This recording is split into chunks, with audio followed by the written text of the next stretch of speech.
So, okay. There we go. All right. Testing. 1, 2, 3. We got it. Okay. I beg your pardon. Nothing. All good. All right.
Okay.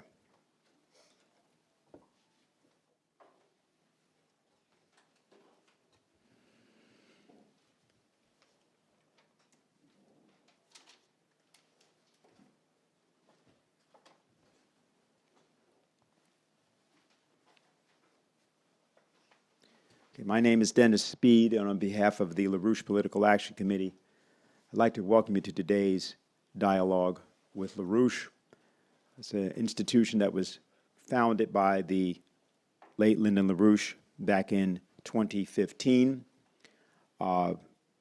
which is also called the Manhattan Project. The purpose of that project was then and is now to assemble not merely in the New York City area, but in the United States, a group of citizens committed to re-implementing the presidency of Alexander Hamilton in Washington. That is the presidential system, the federal presidential system created by Hamilton in Washington.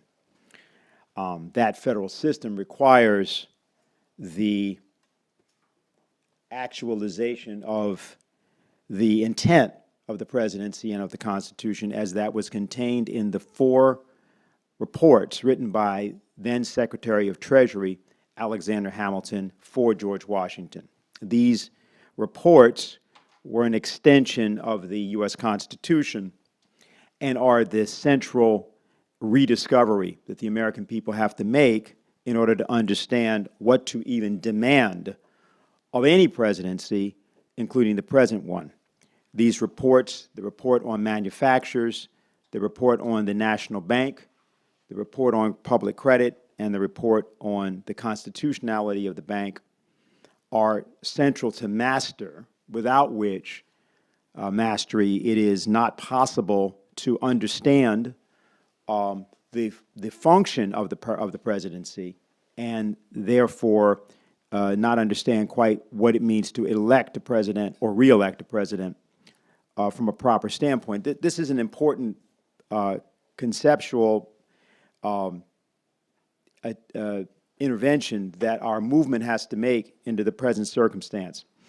Now, a lot of people are, of course, very concerned about what they have decided to see as an emergency, namely the so-called coronavirus, which is really part of a group of viruses like the common flu, which kill people all the time. But of course, there is, in fact, a real urgency. This is a new strain of virus. It's very virulent, very, very contagious, I mean to say.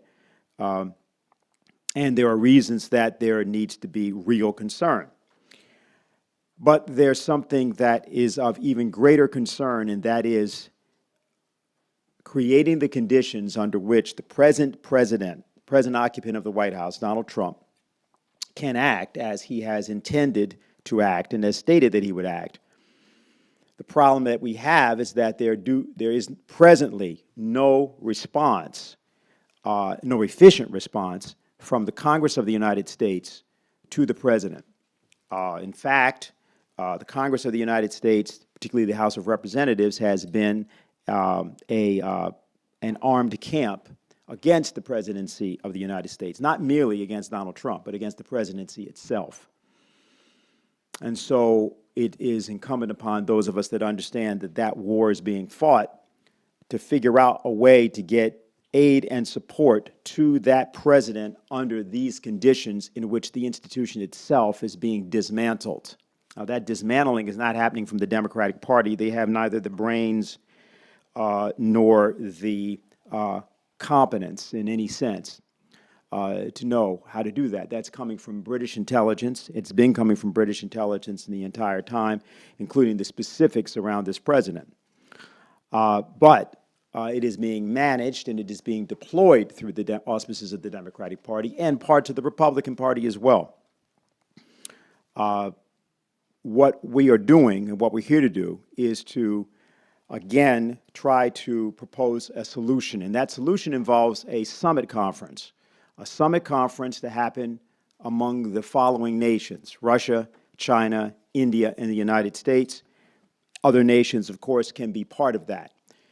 Now, what's happened recently is that there has been a proposal made by President Vladimir Putin that the United Nations Security Council meet. This meeting would include the United Kingdom and France, and this would be on matters of security related primarily to weapons and treaties governing particularly nuclear and thermonuclear weapons.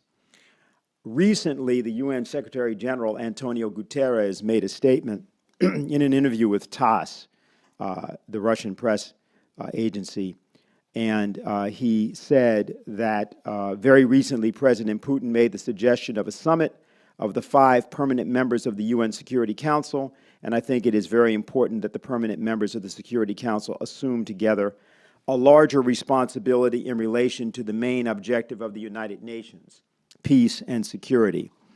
And so I am a true believer that the engagement of the Russian Federation is extremely important in order for the United Nations to be able to deliver and so forth.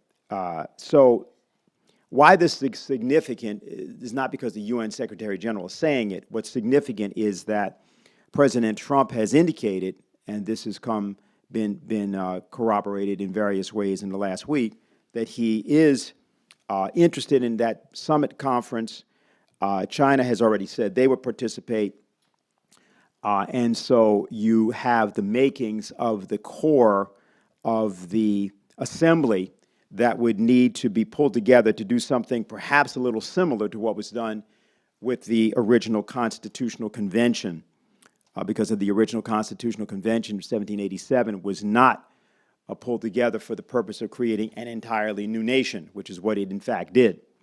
But that was a result that came out of that conference. I'm not suggesting that something that momentous would occur, but given the combination of the conjuncture of crises, meaning the health crisis, the security crisis as such, the economic and financial crises that all have converged on this moment, clearly a meeting of these heads of state, Xi Jinping, Vladimir Putin, Donald Trump in particular, as well as Narendra Modi of India, with whom President Trump just recently met, this would give the means to address in a serious way a set of crises which threaten to go completely out of control, and were they to do so, could reduce the population of the globe by several billions of people in a very short period of time.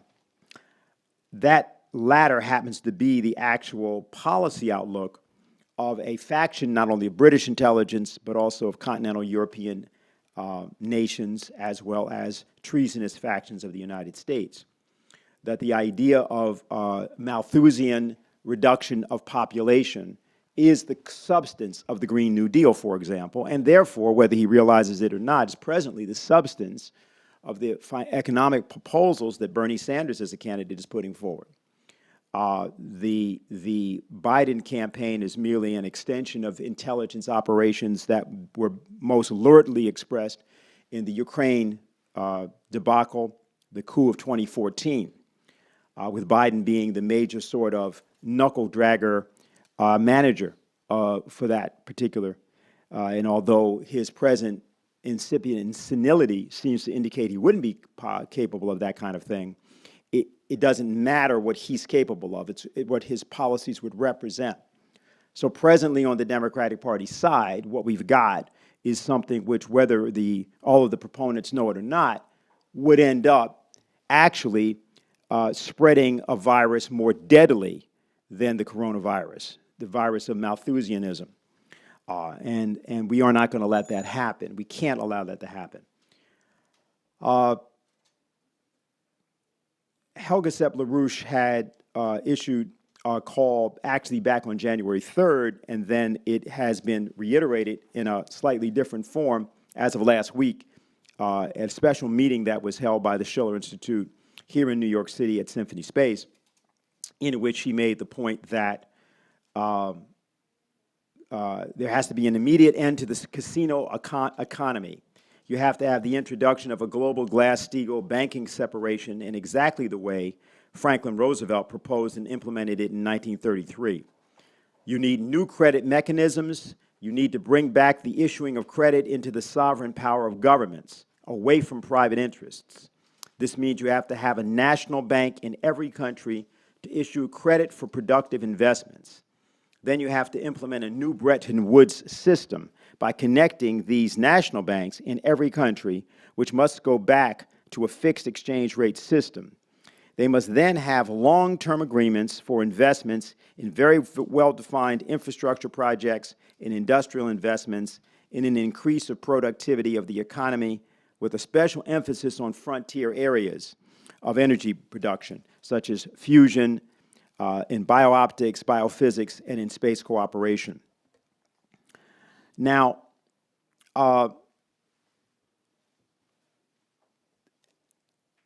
in the course of the last week, we have called people's attention to some documents that were written by our organization 35 years ago. This is a document called Economic Breakdown and the Threat of Global Pandemics. This was issued in the fall of 1985. And there was a subsection or an appendix for this document that was prepared by Lynn and LaRouche. And that appendix was called The Role of Economic Science in Projecting Pandemics as a Feature of Advanced Stages of Economic Breakdown. The role of economic science in projecting pandemics as a feature of advanced stages of economic breakdown. Now, what this report was a report to the nation on a study that had been done 10 years earlier by our organization, that is by 1974-75. That study described why the then economic policies of the World Bank and Robert McNamara, in particular, of that time, that point, who had graduated from his genocide in the Vietnam War to a larger world stage at the World Bank, and had been responsible for a redlining of the globe, defining a category called the Fourth World, involving 1 billion people who were to die at that time. What happened was that our organization got busy in 1974 against that. And what we did was we created a task force, which was at that time called the Ecological Holocaust Task Force. And what that task force was intended to do was to describe how it was that the financial policies then being proposed by the World Bank, by Robert McNamara in particular, and others, were going to create a synergy of plagues around the globe, which would create the conditions in which the entire ecology would be destroyed. And we're not talking about what the Green New Deal people talk about. We're talking about people like ourselves who actually understand something about the ecology. And so this report was itself a report about something we had done 10 years earlier than that. This report was done 35 years ago. Now, the reason for saying that is not to say, oh, well, we knew 35 years ago, merely. It is to say that you were warned. The United States was warned. The world was warned. There is no surprise in what is going on right now, and more importantly, what's important is that the solution for what needs to happen has been known. And in the case of the nation of China, as a result of an extended dialogue that happened between our organization, particularly Helga Sepp-LaRouche, from the early 90s through a conference that happened in June of 1996, which was called the Eurasian Land Bridge, the New Silk Road Conference, actually is what it was called at the time. But we coined the phrase the Eurasian Land Bridge at that time to talk about a form of economic development and growth that would conjoin the globe, that would be the opposite of globalization as it was then being perpetrated through the North American Free Trade Act and so on. We had a different proposal that we went ahead and began to implement.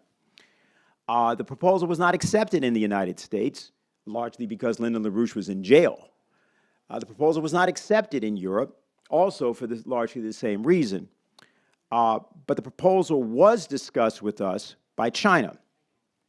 And that proposal and the combination of discussions assembled 37 nations on that particular occasion in the summer of '96 to begin to discuss the policy called the New Silk Road policy by the Chinese and by us, the Eurasian Land Bridge.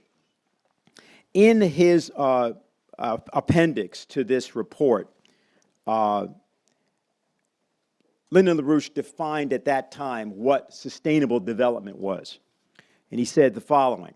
He said, sustainable economic and population growth is measured as in an ideally constant rate of increase of the potential relative population density of that society. This is the measure of the average potential for growth of the society as a whole. And it's also the absolute measure of per capita productivity of labor in that society. Recognizing that energy intensity and capital intensity include the simplest kinds of useful improvement of land and maintenance of such improvements, and the increase of the productivity of average labor requires technological progress. In some sense, we have the general picture. That is, that you have to look at how you can deliver a greater intensity of energy to a larger number of people in a given land area, decade over decade, by means of technological progress that allows for those conditions to occur. Matter of fact, further, you want to be able to increase the rate of increase of the throughput of energy in specific, as well as he's calling capital intensity, technology as a whole. How much more technology can be used, can be put in the hands of the individual productive worker. And therefore, the idea of energy-intense systems, such as thermonuclear fusion power, came into our purview in 1974 because we were trying to deal with the problem of ecological holocaust at that time. Not global warming, not climate change, ecological holocaust. Now, the premise of this is that an economy is no different than a living system. The notion of the biosphere as a living system is a crude, degenerate idea. The idea of living systems was defined by Vladimir Vernadsky, the scientist, Russian scientist, as noosphere. The idea of the man's interventions had changed both the geometry and the physics of evolution. And they had changed them in such a way that the, as he called it, biogenic migration of atoms, the change of the actual way in which energy throughput was happening in the universe as a whole had been shifted by the presence of mankind. So you had to think about the idea of an economy as a living system. If you did that, then you recognize that you cannot break down, you cannot talk about individuated economic processes except as extensions of, or projections of, or derivatives of the living single system of economy, which is not merely an ecosystem, but it is a cognitive ecosystem. It is a system of cognition. And that the idea of economy involves the notion of creating a greater and greater reducing power, the ability to take more and more throughput of an energetic process and concentrate it in the smaller and smaller area. So this notion of thermonuclear fusion, for example, thermonuclear fusion power involves not merely how to create a reactor to perhaps boil some water or something. You're trying to actually create a qualitative change in the entire way that the electromagnetic spectrum is made available, not only to mankind, but to the universe itself. And that is what you're doing with the creation of the thermonuclear fusion reaction. Think about it this way. When a cell divides after an egg is fertilized, people talk about cell differentiation. How do you go from that to 1 quadrillion cells, which is what the human being is made up of? It's 1 quadrillion cells. How are they coordinated? What's the process that actually shapes the field of action of a human being? How many different processes are actually, in other words, in coordination within yourself? Let's leave out Joe Biden for a moment. But how is this all put together? How is this composed? This brings us to the following idea. There's an idea of the harmony of processes that persons like Johannes Kepler, Nicholas of Cusa, the composers, including Bach and particularly Beethoven, all were interested in. It's an idea that actually came to a certain level of fruition in the Italian Renaissance, particularly in the work of Brunelleschi and Toscanelli as an interlocutor with Brunelleschi, and mostly with Nicholas of Cusa.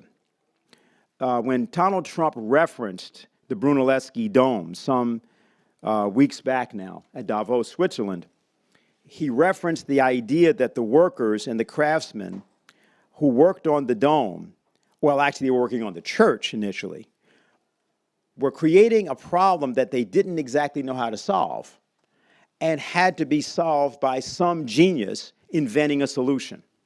Well, actually, the entire process was ingenious. It was ingenious from the time that Arnolfo di Cambio started the church. The octagonal shape of the church and the scale of the church was itself like an Apollo project. And the fact that the church was built over that period from, I think, 1296 to 1436, interrupted by the bubonic plague a couple of times in there, demonstrates something about the idea of what the human race has to do to actually successfully complete an ingenious transformation of conditions of man and nature. So when we are looking at the present moment we're in, and you're looking at the so-called present crisis, you have to realize that the only way that such crises could possibly be addressed is by a movement that's prepared to do that. The notion that you could ask, whether it's Donald Trump or anybody else just off the street, in a situation you say, oh, there's a coronavirus, hey, doctor, what do you know? What do you think we should do? The very idea that one would even be put in a position of trying to propose something like that shows you already are in a dark age and have been for at least decades, if not the better part of a century and a half. There's a confusion about why or how that could be because people have cell phones and people have iPads.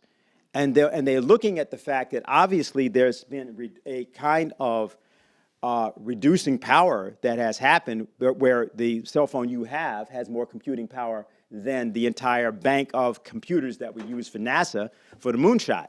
So clearly there has been some kind of advance. Can't say that didn't happen. But there's a different kind of question when you're looking at social systems and advances there. And I will submit that the problem that we are dealing with is the legacy of the problem of the incarceration of Lyndon LaRouche. The problem we're actually dealing with is that solutions that were thoroughly outlined, or at least they were outlined for the purpose of discussion. I mean, maybe it wasn't true that every solution was really there. Maybe there was a lot more discussion that needed to happen among people. But the notion that that was rejected, that had consequences, and it had physical consequences. It had ecological consequences. For example, the slowdown of the thermonuclear fusion development, which is something that the Fusion Energy Foundation of 1974 was advocating, passed a bill in the Congress in 1980, which was for a 20-year crash program for the development of fusion by no later than 2000, commercial application development. And all of that was swept away, so that we are in a circumstance in which we're even discussing the idea of fossil fuels in itself. Not that there's anything wrong with burning oil or coal or gas, but if the notion that that is the primary form of power of any society on the earth today is only the product of the destruction of, the suppression of the Fusion Energy Foundation and the destruction of the scientific concentration of forces that Lyndon LaRouche and others had compiled in the mid-1980s. That was the same time as the AIDS epidemic. It had many different consequences. Many millions of people have died as a result of this. The problem involved, and I'll just stop with this, just to give you an idea about this, because you won't get a straight story from the genocidalists themselves. But just to give you an indication of something. Some people have heard of Jeffrey Sachs. He's one of our arch enemies from a long time back. And he was involved in completely destroying, the shock therapy that was used against the former Soviet Union, the Warsaw Pact, and so on after 1991. And a book was actually written at the time by Sergei Glaziev called Genocide, which described the impact of Sachs's theories on Russia. But this is just a little thing from Sachs from an interview done in 2005, which you can find on a PBS show, Frontline. So this first just is a setup of these, so you know what this is. He says, although Sachs had worked in global development for years and had followed news stories about the AIDS pandemic, he didn't truly understand its magnitude until he arrived in Zambia in the mid-1990s and learned that 8 of the 30 colleagues he would have worked with at the Ministry of Finance and Central Bank there had died of AIDS over the previous few years. So then he says this is Sachs talking. It turned out that at the end of the 1990s, the world was giving in aid to fight AIDS in Africa about $75 million a year total. And this is a time with 25 million HIV-infected individuals, $3 per HIV-infected individual for treatment. Of course, there was none for prevention for anything around AIDS. Essentially, this pandemic was running its complete natural course without any intervention from the rich world. Now, so you have to understand that the mentality of these people. Here's the guy that caused this condition, claiming to be surprised by the effect it had when he noticed that 8 of his colleagues had died, though he had not known that was happening when he showed up in Zambia. So if you think you're going to get a solution to any of this that's going to come from anything that you know of in the institutional world around in the United States or Europe, better abandon that. Or let's say, abandon all hope, ye who go down that road. It's not happening. Not happening. And just so I underscore what I'm saying to you, I'm telling you that therefore they let 25, 30, 40 million people just die in Africa. That happened. It happened at the time. You'll never get a good statistic on it because people don't care. But the lack of that ability to care has now become so great here that you can't even get decent testing for coronavirus for you. It's like the point in the Second World War when Hitler decided to flood the Berlin subway system because the German people had just, they just proved that they were too inferior to make the Third Reich happen. The chickens have come home to roost here. And all that stands between that destruction and you presently is the present president of the United States. So as I have said on many occasions, I don't care at all what anybody thinks about Donald Trump personally.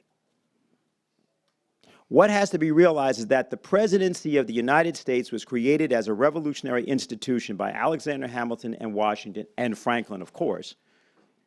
But it was created for precisely the purpose that in such circumstances as we find ourselves, that institution can act on behalf of the general welfare of the American people. So it can do this. But if you don't act to make that happen, as Jimmy Walker used to say, former mayor of New York, people get the government they deserve. So that's where we are, March 7th, 2020. What we're going to do now is we're going to play a video that was prepared by Dave Christie for our organization. Dave represents our organization in the Seattle, Washington area, and he made this for today's meeting.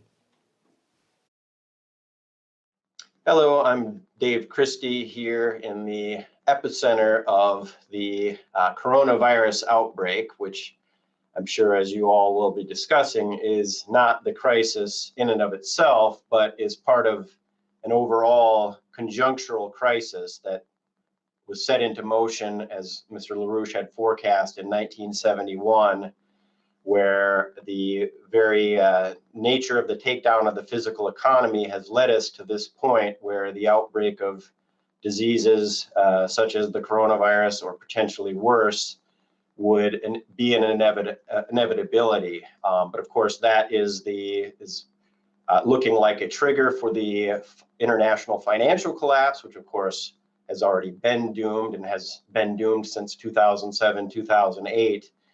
As well as the context of the death of the British imperial system and the emergence of a new paradigm, setting up a kind of geopolitical confrontation that could lead to world war. So the real crisis is the conjunctural crisis and not the virus per se. However, just to perhaps give a perspective on what we're dealing with, in 2009, 2010, we had the swine flu, and that impacted the United States as well as nations around the world. There were 13,000 deaths in the United States from the swine flu, just to give a certain perspective on where we stand. With the coronavirus, there's about 3,000 deaths globally. With the swine flu globally, there was approximately 575,000 deaths. So now that's just to give a perspective, but why wasn't anything done at that point? Well, who was the leadership at that time? Barack Obama. And we know his genocidal intent through the various policies of lining up a war with Russia to the takedown with Obamacare of the healthcare delivery system. We lost some 160 hospitals during his tenure, and about half of those were rural hospitals, according to estimates I was able to find. So the point is, now we have a different president in Donald Trump, but more importantly, we need the American people to mobilize around a comprehensive solution. That it is not just simply a problem with the coronavirus. We need the entire package to deal with the economic destruction set in place since 1971, and that's where Lynn's 4 laws come into focus. And that is needed as an international discussion, which of course requires the exoneration, which I'm sure you'll all be discussing. But now, just to bring it back to the coronavirus and what the real danger of this thing is, I want to just give one statistics that came out from the World Health Organization's review of the situation in China.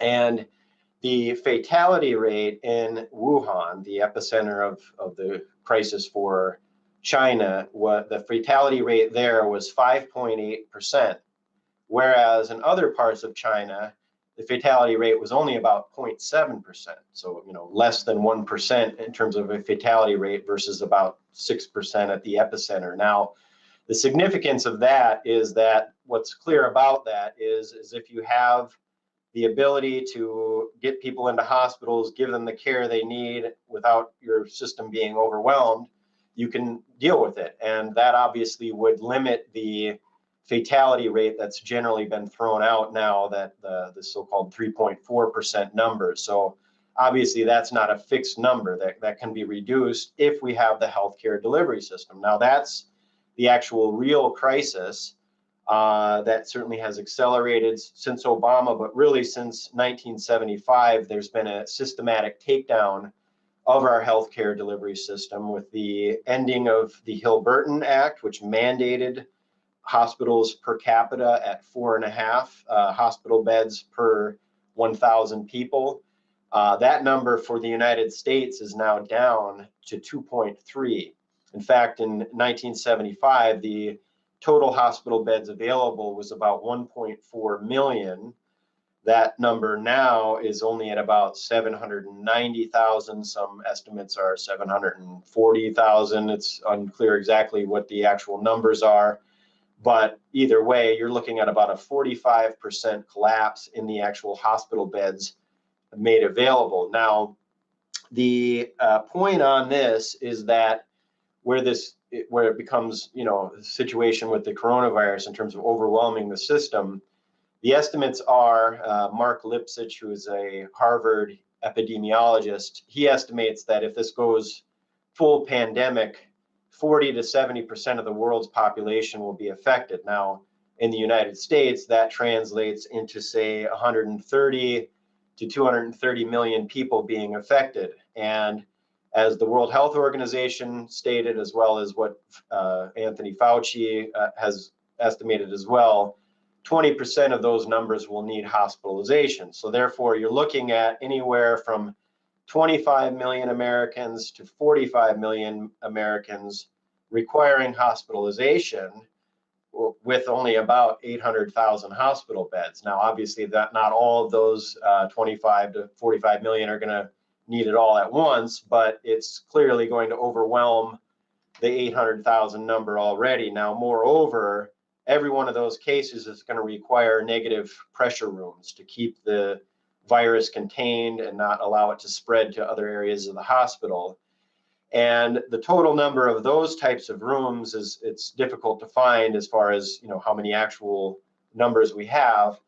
At least in one case at the University UCSF, the University of California San Francisco Hospital, which I assume is a fairly advanced hospital, of the approximately 800 hospital beds they have there, only 40 of them are equipped with this negative air pressure capability, about 5% of the total beds there. Now, I don't know if that's the number at all hospitals in the country, but if it were, 5% of the 800,000 or so hospital beds available means that you really only have somewhere around 40,000 hospital rooms capable of treating coronavirus patients. And that's on top of a system that's already overwhelmed. At Stanford Medical Center, they already, just when the flu season hits, they set up tents outside to be able to deal with the situation. And that's, similar across the country. So that's the point on this, is not the death rate or the fatality rate of the coronavirus per se, but that it would absolutely overwhelm an already unprepared and dilapidated healthcare system in the United States. Just one last sense of this, and just also in terms of the production of equipment, hospital gowns, the masks alone, the N95 masks that would be required for the first responders and nurses and doctors and so on. We have 30 million of them so far, but the U.S. healthcare officials have said we're going to need more like 300 million of these things. So 270 million more at the market value of, say, $12 a pop is, $3 billion plus. So I think this brings it to the point, is that we've got to throw out the failed axioms of market theories and the free trade and the invisible hand and all this garbage that has brought us to the point, and deal with this as a commitment to our people. And with a president that is committed and an American population that understands what needs to be done, we can do this, which brings us back to the immediate need for Lynn's 4 laws. Now, one aspect of this is Trump has the capability of utilizing this Defense Production Act to get the production capabilities up to speed to deal with this. And that could extend perhaps even beyond hospitals and so on, but get to the very gut of the dilapidated infrastructure that has brought us to this point, since the collapse or the collapse over the last few decades that we've experienced. So that, I think, is only underscores the immediate need for the passage of Lynn's 4 laws. that has to be done internationally, and certainly that is what we're focused on in terms of the discussion at the international summit to address this. So this is what we are calling on you and all of your friends, family, everybody to mobilize nationally to deal with this situation from an overall increase of the physical economy. And that is what is required at this point.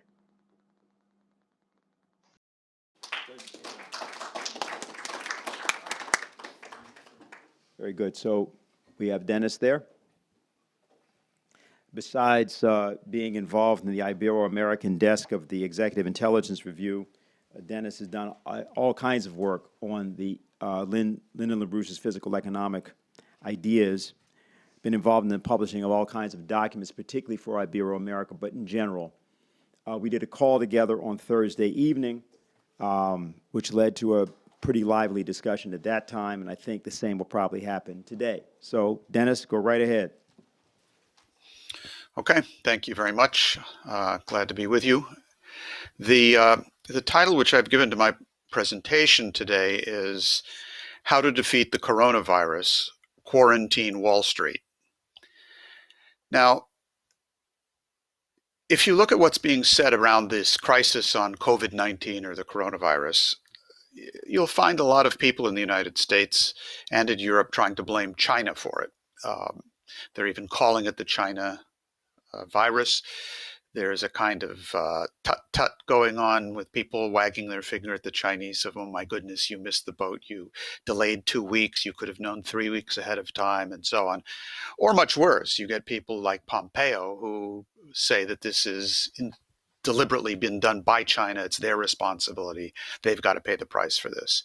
But whether that's true or not, that they could have known a couple of weeks earlier, how about the following? How about the fact that the West, the United States, Western Europe, and so on, were informed and knew about this in all essential details 35 or 40 years ago, as Dennis Speed was explaining a little bit earlier, because Lyndon LaRouche warned in some detail, conceptual detail, that this is exactly what was going to be done if we did not change our ways, if we did not change our policies. How about missing the boat for 35 years? What about that? Maybe that's more to the point.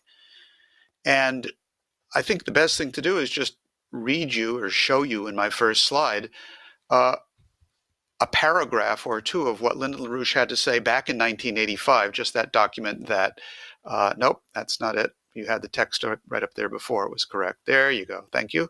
Nope. There we go. We've got a runaway PowerPoint show here.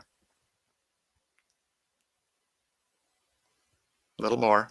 There we go. Try to keep it there. All right. Good. Thank you.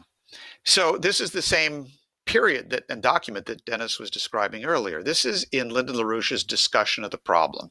Where do problems like this come from? He says, the conditions for economically determined pandemics may be either the instance in which the average consumption is determined by a fall of potential relative population density below the level of requirements for the existing population, or the special case that the differential rates of the household's goods market basket falls below the level of energy of the system for a large part of the population. We are most concerned with the effects on health as the nutritional throughput per capita falls below some relative biological minimum, and also the effect of collapse of sanitation and other relevant aspects of basic economic infrastructure upon the conditions of an undernourished population. Now, this is precisely the condition that we are seeing today. We are seeing it in the dry tinder, which exists in most of the population of the world, which permits problems such as the COVID-19 to spin out of control. It's the exact same problem that exists with the locust plague, which is now totally destroying the Horn of Africa and is threatening to spread to other parts of Africa as well as elsewhere. There are locusts in Pakistan and India, significant amounts in South America and Bolivia. This is part of the same process where through what we have done, or rather what we have not done, in terms of the physical economy of the planet, is allow for more retrograde forms of the biosphere to take control under conditions in which the noosphere, man's created activity, should actually be dominant. So what we're looking at is a situation which is actually far more profound than most people want to look at. In fact, I think that the proper byword for our current circumstances is don't panic. Things are actually far worse than you think. And what has happened with the COVID-19 is that it has simply brought to the fore a whole series of problems which point to the fact that they all have the same cause and therefore the same solution. That the crisis which is today exploding upon us with COVID-19, the related crisis of the blowout of the world financial system, and the more fundamental of all of these crises, which is the collapse of the physical economy of the planet in overall terms, all of this is actually a function of the same underlying cause, and therefore, for that very reason, for the very reason that it is far more serious than most people are prepared to look at, for that reason it is susceptible to solution. If it were merely the crisis that people are talking about today, there is not a solution. If it were merely a question of doing the arithmetic on the numbers of masks or the number of hospital beds, as important as such calculations are to define the problem, if you try to extend such thinking linearly outwards, you will not find a solution to the problem. It'll blow up in your face. The only way to deal with this is by an absolute change in the axioms of the way we are thinking, and in particular of the way we are approaching the whole question of physical economy. And what is most significant about Lyndon LaRouche is not simply that he pointed to the nature of the problem, which he did, and forecast it. But as with all of his forecasts, as he has said, these are not predictions of what the future is going to be. These are forecasts of the course of action that we must take to make sure that these problems do not happen. Now, let's look at the question of the summit from a very simple standpoint, the summit of the four powers that LaRouche has talked about. If it is the case, and it is, that only the ideas that LaRouche has presented in physical economy in the modern period, hearkening back to Leibniz and to the implementation of some of those ideas with Alexander Hamilton and so on, if it is the case that only the ideas of Lyndon LaRouche and the adoption of such ideas are going to actually address the problem today, if his exoneration is needed for those reasons, I ask you, what is the venue? What is the political venue, the institutional venue? What is the pathway to actually getting those ideas of Lyndon LaRouche adopted? Who's going to do it? How's it going to happen? Is it going to happen by the Congress of the United States voting up legislation? I don't think so. Is it going to happen by the parliaments in Europe adopting such policies? Not likely. Is it going to happen from trade unions? No. Is it going to happen from business associations? Absolutely not. Is it going to come from mass demonstrations in the street? No. They may be very justified in what they're protesting, but that is not a vehicle. That is not a venue. That is not an institution that is actually going to get these kinds of revolutionary policies adopted.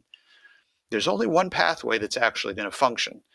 So we damn well better make sure that it works, and that is a sit down and let's talk about these issues seriously kind of summit, or a series of summits, as Helga Zepp-LaRouche has called for, among that combination of powers and institutions internationally that are capable of destroying the enemy that is sponsoring Malthusian genocide. And that's why, not for any other reason, not that there's some magic formula of it's got to be 4, it needs to be 3, and not 7 or only 2 or the square root of 16. It's because if you look at the world, the combination of the presidencies or the prime ministries, in the case of India, of the United States, China, Russia, and India, is precisely the kind of unified force which can and must sit down to make sure that policies such as LaRouche's are adopted. Now, is that going to happen automatically? Are they going to set an agenda tomorrow where they sit down and Putin says, hey, Donald, let's talk about LaRouche? No, it's not going to happen that way. That's not how the world actually functions. But because this crisis around the coronavirus is so deadly serious, and it is, because the locust crisis in Africa is so deadly serious, and it is, because these crises provide an opportunity to actually change the fundamental axioms on which we've messed things up over the last 50 years. For that very reason, there is the possibility of a solution on this thing. Now, and I think that's the proper way to actually put in focus the issue of Helga Zepp-LaRouche's urgent call from the very first days of this year, January 3rd, for such a summit to be called to address a series of issues which are actually reflections of an underlying problem. The security issue, the economic issue, the public health issue, and so on. Now, let's take a look at a couple of these issues. I want to look briefly at each of these facets of the same problem. First, the COVID-19, then the question of the financial crisis as such, and then the issue of the underlying question of the physical economy, to then draw some conclusions about the direction that our thinking has to go in. On the COVID-19, I think that Dave Christie's presentation is a very useful snapshot of where things stand in the United States at this time. We do not have the necessary health infrastructure to address the crisis that's coming. We do not. Our system will be overwhelmed by what is coming down the path at us.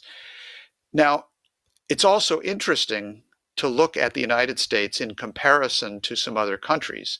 And the first comparison I want to make is with China on the question of hospital beds per capita. If I could have the next graphic, please. What you will see here is a comparison of hospital beds per 1,000 going from 1970 through 2015. These are very straightforward data from the World Bank.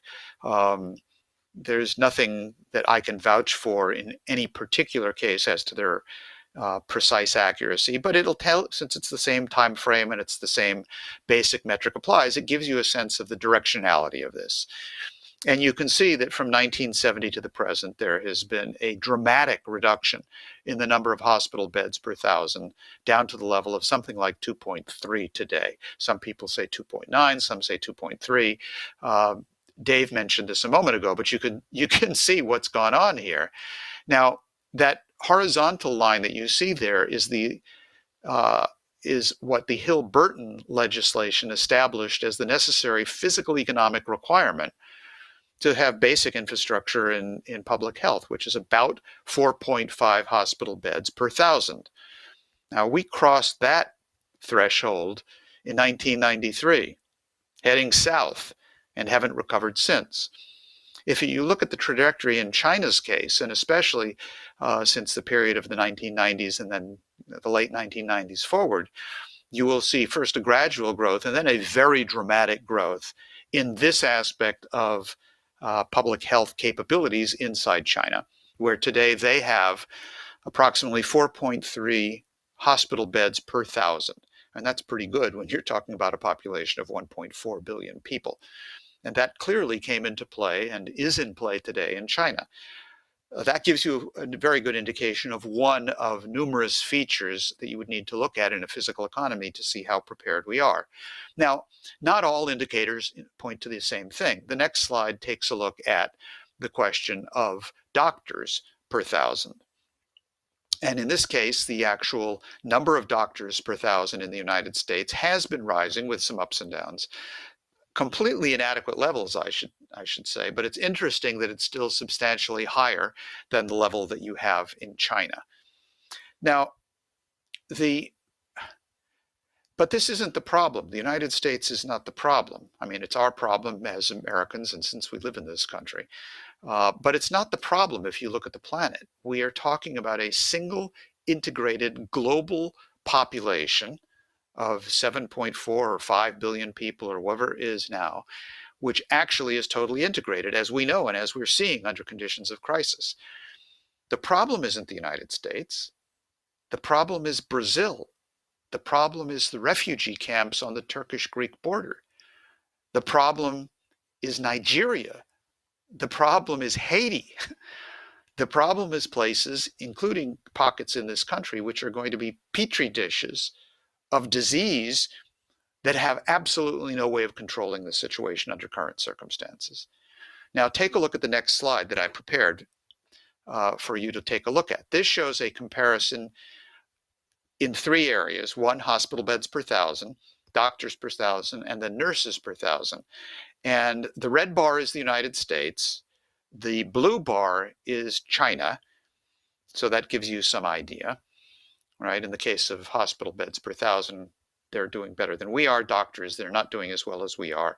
This is as of 2015.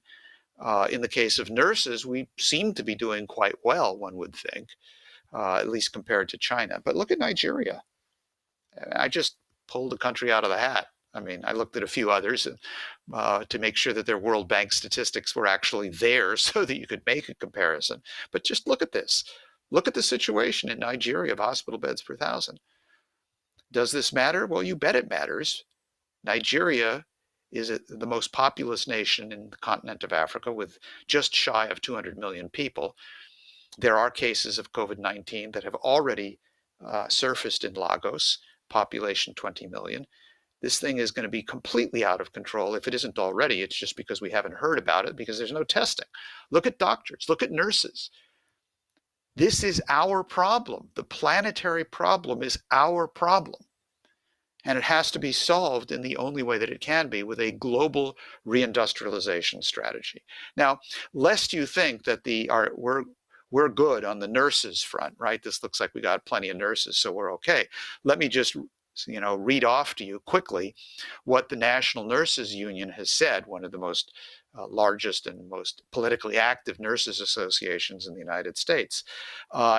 After an interview or a survey, a poll of various thousands of nurses all across the country, they said the following from the people they talked to. 71% of those interviewed said that the places where they work, i.e. hospitals and so on, have no plan in place for COVID-19. 37% of those interviewed said they do not have sufficient masks for the crisis they're facing right now, let alone what they see coming. 70% say they don't have adequate PPEs, personal protection equipment, the gowns and so on that go along with the masks. 70% don't have adequate supplies, 70% of our nurses. 35% of those nurses have not received training in how you don and doff, put on and take off that protective equipment. And unless you do that very carefully, you're going to have all sorts of real problems. Anyone who has visited a loved one in a hospital for lesser problems that are contagious, C. diff or things of the sort, knows what's involved in this kind of protective operation. And mind you, C. diff is not airborne, but believe me, COVID-19 is, which is why, as Dave was explaining to us, you have to have these AIIRs. This is the airborne infection control rooms, which have negative pressure. If you don't have that, you don't control this disease. So there are all of these kinds of problems that we're looking at. So this is just giving you an indication if you look only at the COVID-19 situation. The problem is that around the world, people are now beginning at least to look at what the physical requirements are. And that's in the United States as well. People are starting to ask, well, what do we have available? And that's positive, that's productive. But it does not yet get to the underlying issue of what do you have to do? What's the underlying problem that caused this? And how do you go about solving it? And therefore, if you only look at the numbers, if you only extend to its logical conclusion where we stand based on the numbers as they exist, you can take that argument to exhaustion, i.e. extend it to the point of proving the absurdity of this approach, that it's not going to function. And at that point, you look at how bad it is, and you either say, realistically speaking, we're all gone bunnies, or you say, we got to figure out a way to kick over the chessboard. We have to think in a completely revolutionary way. This is not going to work. And under these conditions of crisis, and it is beginning to happen already, people will either act like total swine and say, to hell with everybody else, or they'll say, as with the Black Death in Europe, I don't care what happens tomorrow, we're all dead tomorrow, let's party tonight. And you had the crazy hedonism described in Boccaccio. Or you will have like the flagellants, who it's the flip side of the same coin, who turn to mysticism and irrationalism and say, well, this is God's punishment of man. We have no way of figuring this out. So why don't we just flagellate ourselves and travel all over Europe spreading the plague, which is what they did. You have the same kind of problem going on now. There's a Belgian doctor, the head of the National Trade Union of Doctors in Belgium, who wrote a very interesting article taking this arithmetic approach to its logical conclusion to argue, listen, we don't have the beds to handle this thing. And he said the conclusion of his argument is 30,000 beds for 117,000 people to be hospitalized, and 1,400 ICU beds for 52,000 people that will need ICU treatment. He said, you don't need to be a rocket scientist to understand that if we don't do something, we're going to have a problem. Well, that's true. So what does he say? He says, well, we're going to have to, start doubling up on hospital rooms. We're going to have to do something. And then he says, we're going to have to do something else. We will have to apply the ethical principle of distributive justice between a youngster of less than 40 years with a heart infarctus and an older person above 90 with coronavirus. The youngster will get priority, and the elder person will be sent home. No other choice will be available. Now, this gets you very, very quickly on the slippery slope, as was described as to what happened in the Nuremberg tribunals, where the Nazis, and Nazis like in Obamacare or Ezekiel Emanuel and so on, simply decide that, well, certain lives are too expensive to maintain, that the principle of life is not what's involved here, but you've got to make bitter choices. And it will reach the extreme, as described by Boccaccio and Decameron, where he said, after looking at what was going on with the Black Death there, he wrote the following: this scourge had implanted so great a terror in the hearts of men and women that brothers abandoned brothers, uncles their nephews, sisters their brothers, and in many cases, wives deserted their husbands. But even worse, and almost incredible, was the fact that fathers and mothers refused to nurse and assist their own children, as though they did not belong to them.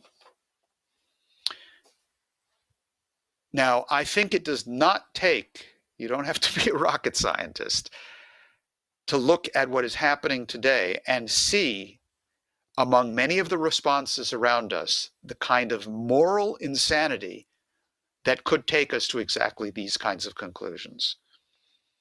And the answers have to be developed now and developed rapidly to preserve our morality, our humanity, and our species. And nothing less than that is actually at stake. Now, take a look quickly at the financial problem. I want to just briefly refer to that. Many of our viewers are quite familiar with what we've had to say about that and what Linda LaRouche has had to say about that.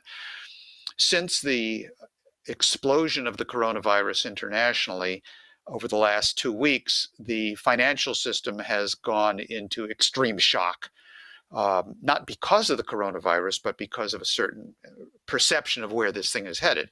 2 weeks ago, what happened the week ending last weekend, we had the single largest fall in the stock market since 2008. It seized up completely.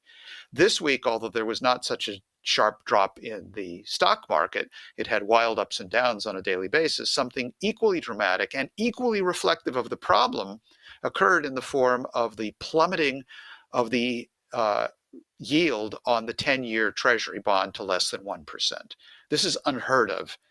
And this creates a circumstance, as is being described by people in the Federal Reserve at this point, that quantitative easing, such as what worked in 2008, will no longer work. It's not going to function this time around. And therefore, you have people in the Federal Reserve, like Rosengren of the Boston Fed, who are publicly calling for the Fed's charter to be changed to allow the Fed to not only purchase government or government-backed securities, such as quantitative easing, but any old piece of garbage that they run across in the street, from an individual, from a corporation, anything, bail the hell out of them. This is what Milton Friedman and then was later discussed by Alan Greenspan as helicopter money. Just throw money out of helicopters somehow or other and hope that people will pick it up and will bail out the financial system. And that's the point that we're at. This is at a blowout point, not simply because of the COVID-19, that's kind of been a trigger on this, but because the system is absolutely bankrupt. And if you take a look at the next slide, which I'm sure many of you are familiar with, you'll see what we're talking about here. This is the actual growth of world financial aggregates, with derivatives leading the way, and you can see we're on rapid course towards hitting $2 quadrillion in global financial aggregates. Completely unsustainable, completely illiquid, completely bankrupt, completely cancerous. And if you want to actually start addressing the underlying problem of the COVID virus and everything that that means on the physical economy, the first thing you've got to do is you got to quarantine this stuff. The name of quarantining this cancer is called Glass-Steagall. That's what it is. You simply put it in quarantine and you don't let it out until it's cured. And in the case of most of these derivative contracts, it will not be cured because it doesn't represent any actual productive value. And then, of course, the next steps need to be taken. And that takes us to the issue of physical economy and the concept that LaRouche and LaRouche alone developed of potential relative population density. Because what he described back 35 years ago, and as Dennis Speed was explaining, he was hearkening back to what we had discussed 10 years before that. So LaRouche had 40, 50 years of discussing this, that if you allow your society's potential relative population density to drop below the actual population, you are going to get a holocaust. Why? What does potential relative population density mean? Well, to not go into an extensive economic discussion at this point, it simply means the power of an economy or a society to maintain a growing population at an increasing standard of living to permit the ongoing creative breakthroughs that are needed for society. In other words, what's the power of a society to maintain its population, not just a stagnant population at a stagnant longevity, but a growing population, an anti-entropic population. That's what potential relative population density means. If it drops to a level under the actual population, well, what do you think happens? Well, the only issue is which of the four horsemen of the apocalypse takes over first. Take a look at the next graph. This is not actual numbers, but this is a diagram. Nope, not that one. The one you were on. That's it. This is a diagram of LaRouche's concept with an approximation of when these things happened.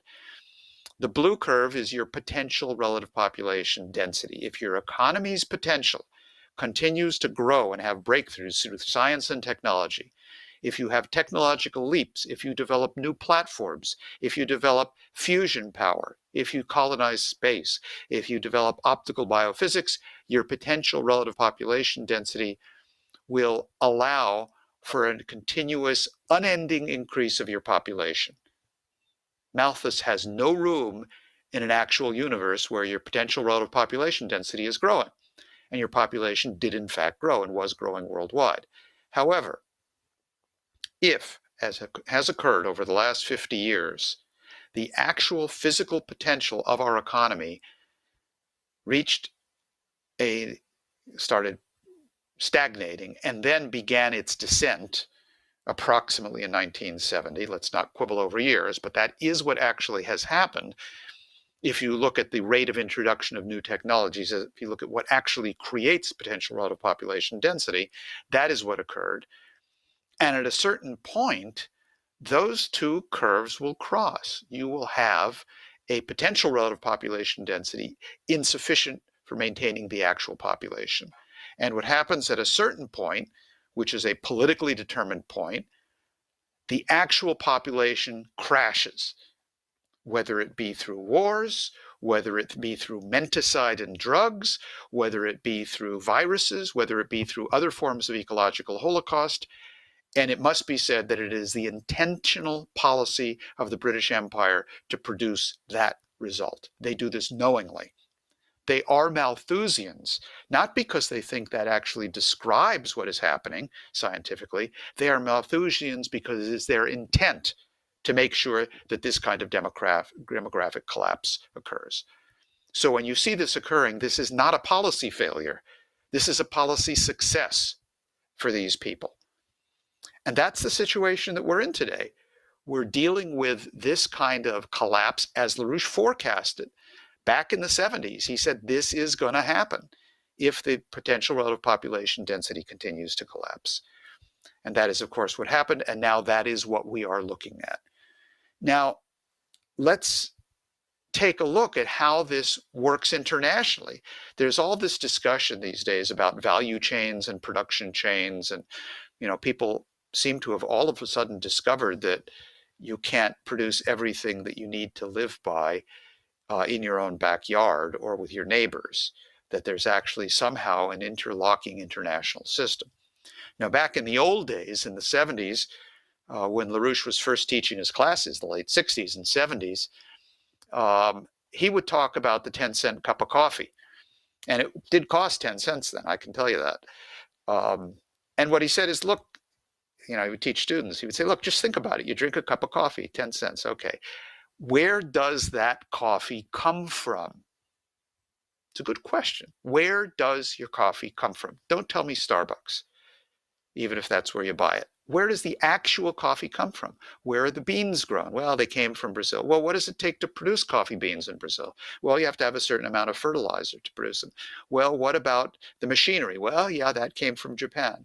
Well, what about the processing machinery? What about the sales process? When you actually trace back the bill of materials, forget value chains, the bill of materials from a simple industrial engineering standpoint, and you ask, where did my 10-cent cup of coffee come from?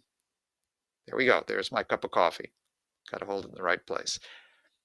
Doesn't have any more in it now. I drank it. Where did it come from?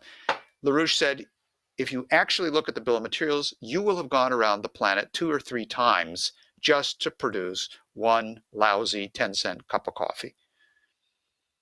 That's how the world is actually functioning. So what does it mean when you have a breakdown in different parts of the world? Everything that happens in any part of the planet that is detrimental to our species' potential relative population density is a personal attack on me as an individual and you.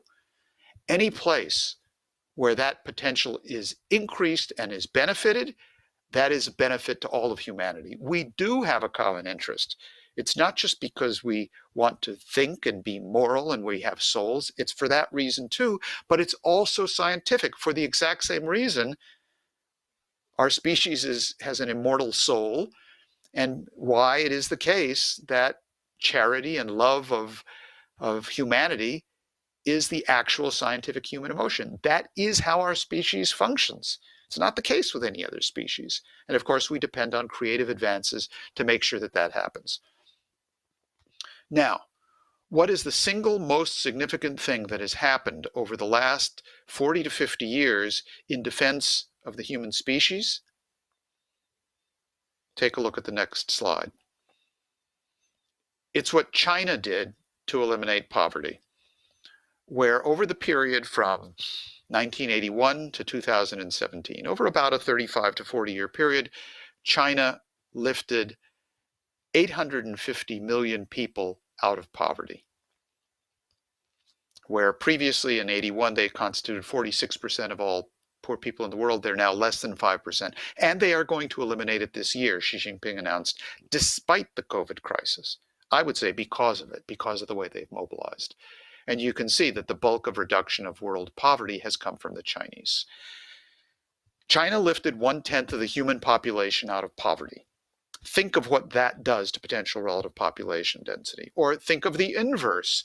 What would have happened with a spread of COVID-19 in China and therefore in the entire world had China not achieved this accomplishment over the last 40 years? What if China still had 80% of its population in poverty? What if, even had they adopted the same rigorous methods they adopted now, which they couldn't have had they not done what they did, but just think about it as an experiment. What would have happened? Today, we would have a global pandemic of proportions that would remind us immediately today of the Black Death. So this is how the world actually works. This is how the actual process is going on. That's why I say, don't panic over the COVID-19. The crisis is actually far worse than you think it is. So what's required? We have to have a change in the way people think about this and therefore act about it. At Lyndon LaRouche's thinking, i.e. the ideas which he developed to get mankind back on course of that rising curve of potential relative population density, is the only thing we have at hand. Other people are open to the idea. Look at what Trump said in his press conference a week ago talking about COVID-19. He said, look, this is a terrible crisis, but this is really an opportunity for us. We can actually come together as a planet. We can do something to solve this, working together. Look at what Wang Yi, the foreign minister of China, said just a few days ago. He said, the COVID-19 virus is the common enemy of mankind. We must unite against it. Look at what Michele Geraci said, the former deputy economics minister of Italy, who is a good friend of the Schiller Institute and has spoken at our conferences. He said, this crisis which is upon us can lead us to the kind of infrastructure development and progress which we need. It is absolutely true.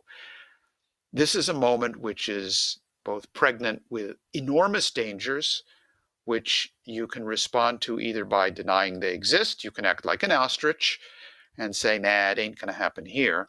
But I would remind people that when an ostrich sticks its head in the sand, it does leave another part of its anatomy exposed. So I don't recommend political ostrichism, if that's a word. We have to have a different approach. Or you can panic and say, just do the arithmetic. You can't do anything about this.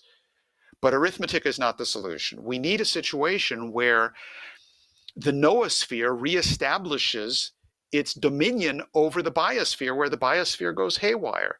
Don't blame the locusts for the problem. Locusts are locusts. They're not going to change the way they behave. It's up to us to deal with it. Don't blame the virus. There's some viruses which are very good and which we need. It's up to us to do what we have always done where we have been successful.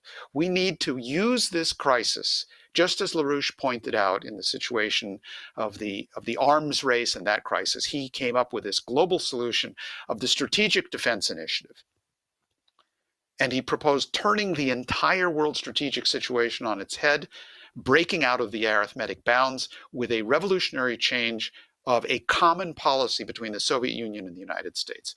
And we came damn near to succeeding with the LaRouche's policy. He later refined and elaborated on this with the strategic defense of Earth, with pointing out we have a common enemy. We have the danger of comets and asteroids striking the planet. We can develop the technology and the political associations necessary to deal with this and everything that means in terms of advance. Well, today, it's the same issue. We have to have a strategic defense of the noosphere so that we retake dominion and control over processes that will always go haywire without us. And we have simply, over the last 50 years, allowed things to go out of course. We can solve this. We've done it before. We've done it during the Black Death. We did it with a Renaissance. Nothing less than a Renaissance will work. The United States did it during World War II with Roosevelt's mobilization. People said it couldn't be done. We did it. We mobilized. We did it under Kennedy. We said we were going to go to the moon. We could go to the moon, and we did it. And we can do it again today. And we have in the institution of the presidency and in the occupant of the presidency at this point, a vehicle, a person, a potential combination of forces internationally, which makes this doable. But the task has to be posed correctly. The ideas of LaRouche has to be absolutely rigorously fought for as the only thing that will function. And if we do that under these conditions, there are no guarantees of victory, but it's our fighting chance to actually make sure, as during the period of the Black Death, that humanity didn't destroy itself, but rather created a new renaissance. That is exactly what our potential is today. Thanks.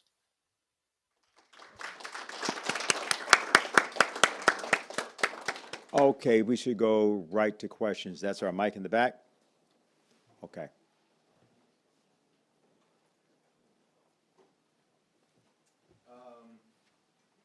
Dennis, I'd like to thank you for the presentation. Hold on. I want to see myself out of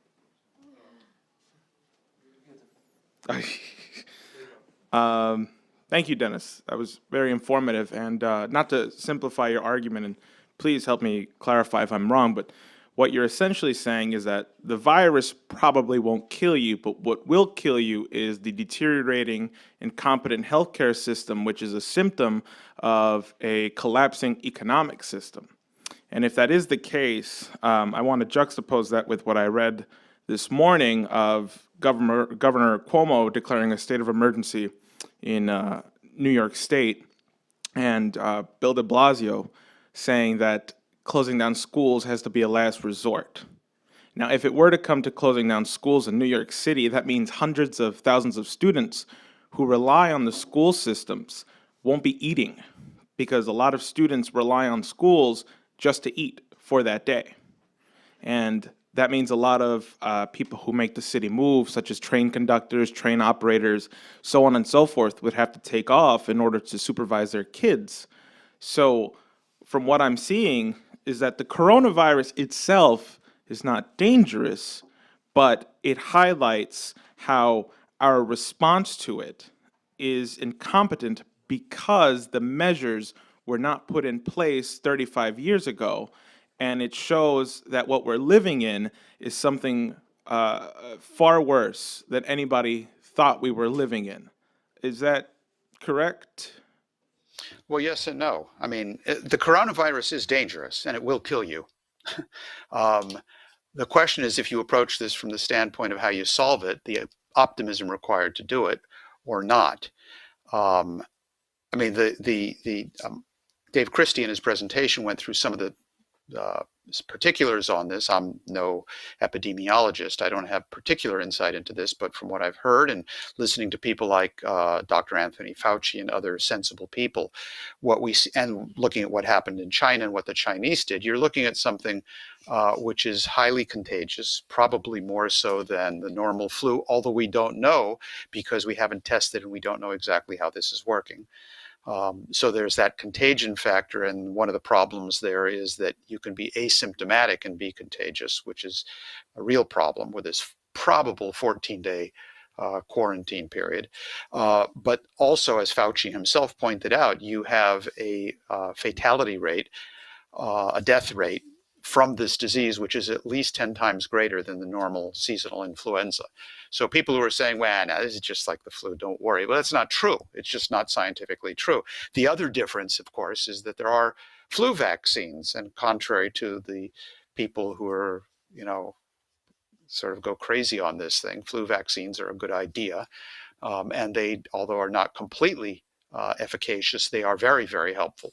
We will get a flu vaccine for this at a certain point. There is serious work being done on it everywhere around the world. There is cooperation going on around this between the United States, Russia, China, other places. That is happening, not at the necessary level, but it is happening. So we will sooner or later get a vaccine for this, but that right now is not going to deal with this epidemic, which is becoming a pandemic.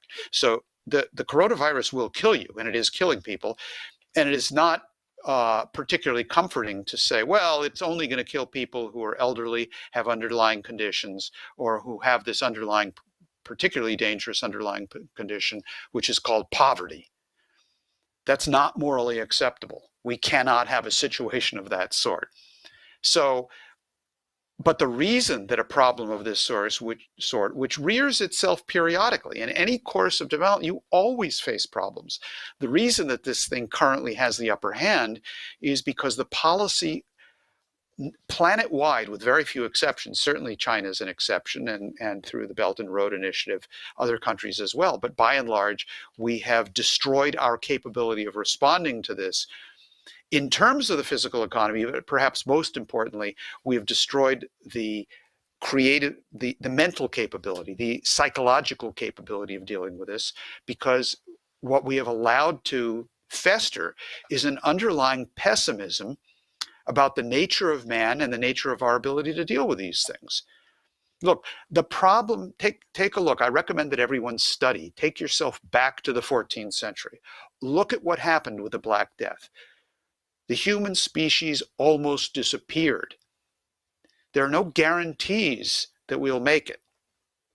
There's only the guarantee that if we act like human beings, and if we act on the basis of our characteristic, which is creativity, we can, as Leibniz said, act in such a way that out of terrible bad things, we can make something of greater good. That in that sense, it's the best of all possible worlds. In the sense that if we so act, we can make it so. Not by crossing your arms and saying, it's all going to be okay. Not that kind of fatalism. But if you look at what happened during the period of the Black Death, and what occurred then is that the vast majority of the population of Western European civilization at that time, after having gone through a period in the 13th century, and with the developments with Hohenstaufen and others, there was a period of scientific advance, economic advance, and so on. But then you had these major financial institutions, the Bardi and the Peruzzi and all of these financial institutions. Oh yes, and also J.P. Morgan and HSBC. I don't want to forget them. They were around then too, doing the same thing that they do now.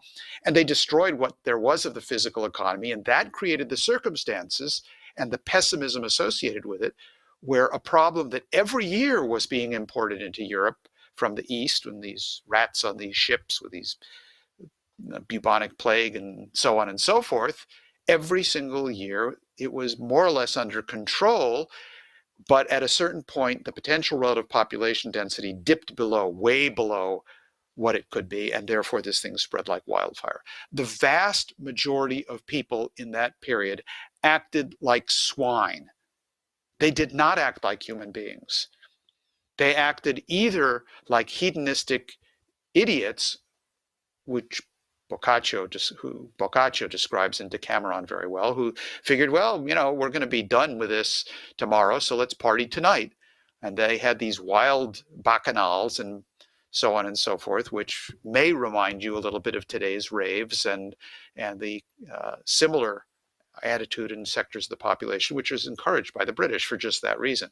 The other half of the population responded the flip side of the same coin with this totally pessimistic, flagellant, fundamentalist attitude, saying man cannot understand the universe around him, cannot change it. God is vengeful and we messed up, therefore we're finished. And therefore they did things that made sure that the problem only got worse. But that was the vast majority of the population. The Renaissance that solved this, the Golden Renaissance, the ideas of Cusa and Da Vinci and Brunelleschi were in a very, very small minority. This was, a very small group of men and women who actually created the ideas in science and religion that actually allowed mankind to resolve this problem. And it therefore created an image of man which was optimistic and founded to be so. Founded and based on such optimism, well-founded optimism. And this is the problem we're facing today. It's not, therefore, simply that the coronavirus isn't dangerous and other things are. The coronavirus is deadly dangerous precisely because we have allowed ourselves to slip into a kind of pessimism, which is not worthy of us. We are made for better than this. And we'd better correct this quickly, or things like the coronavirus or the locust plague in Africa are going to get the better of us.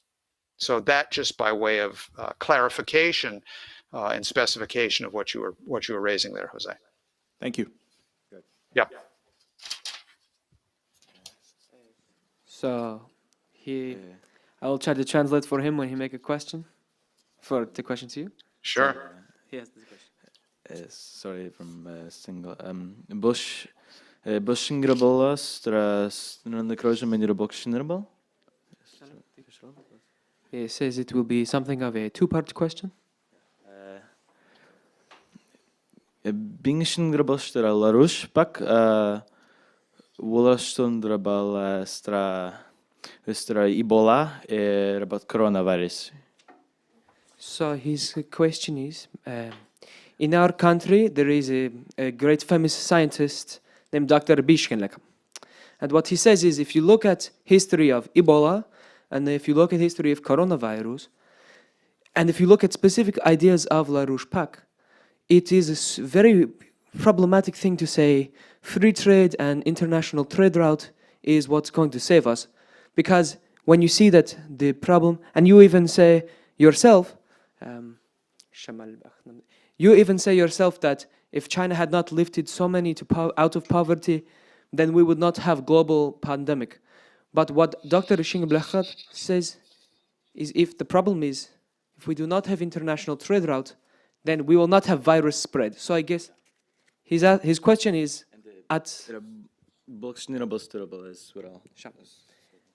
fundamentally, his question is, thank you. Fundamentally, his question is, don't you think if we want to contain the virus, you need sort of a controlation of China such that no one from China can leave China, and we put a wall around China that they cannot live, because within China is the virus, but if we do not let China live, then there will be no spread of virus to the rest of the world. Was that both questions, or is there another part? Is that the whole question? That we will say that is the whole question. Okay. No, that doesn't work. The reason it doesn't work is, first of all, there's no actual scientific evidence that I'm getting feedback, by the way, that mic is open, just for the technical people. Thank you. There's no actual scientific evidence that the problem arose in China or only in China. This has not actually been traced back. It seems that it very well could have originated by the nature of the mutations and the work that has been done on this. It very well could have originated in a couple of different places. So that's number one. Number two, it's way, way too late, even if it had been only in China, to think you can solve the problem by building a wall around China. China built a wall around itself at one point to try to prevent hordes coming in to destroy their country. But the problem of the coronavirus at this point, like all of these things, spread nearly instantaneously. This thing is all over the planet, and it can't be stopped by any such containment methods. You do have to have certain basic principles of public health to quarantine people who are infected, to prevent the spread of the disease. These are all elementary principles of public health which are well known to experts in every country in the world, and they must be adopted. But you will not be able to solve the problem by walling yourself in or walling others out, because the world economy cannot function either on the basis of simply stopping trade altogether. Again, go back to the 10-cent cup of coffee. This is not a question that you have economies that function and then on top of that you have some trade, and therefore if you just cut off trade, we would all be able to be okay. There does need to be national sovereignty in terms of essentials such as food production, energy production, and so on and so forth. What has happened under globalization, the problem is not the international division of labor. The problem is that the control over this has fallen into the hands of certain major multinational corporations, which are essentially just financial institutions that do not function for the purpose of the physical economy, but rather for financial benefit. So at this point, there is no simple solution of returning to a more primitive past, perhaps of thinking if we just closed ourselves off from the world and lived in our old village, or if we shot everybody who tried to come in, that somehow or other you could solve this. Humanity has progressed way beyond that point. This particular disease is manifesting itself way beyond that point. Therefore, we have no solution but to go forward in terms of answers as opposed to looking backwards. And looking forward means developing the science and the economics necessary to eliminate the cause of the problem in the first place. Hopefully that answers some of the questions. And there is one more, if you were willing to answer it. Sure, no problem. It is, bro. Stingram, bestiram,